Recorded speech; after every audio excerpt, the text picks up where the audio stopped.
سمعتوا قبل عن عشيرة كردية اسمها ملكشاه؟ وليش التاريخ يذكرها بالشجاعة؟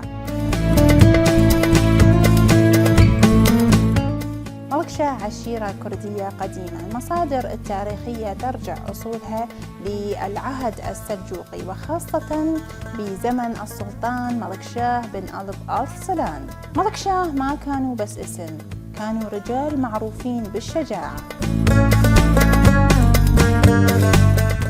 كان لهم دور مهم بحماية المناطق الجبلية ومقاومة الغزوات، وخصوصاً الغزوات المغولية. لغتهم مو مجرد كلام للتواصل، بل بيها مفردات قديمة ونفس تاريخي انتقل من جيل لجيل.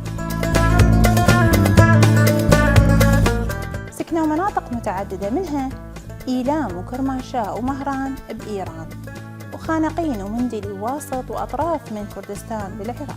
شنو تعرفون عن عشيرة ملكشاه؟ شاركونا بالتعليقات.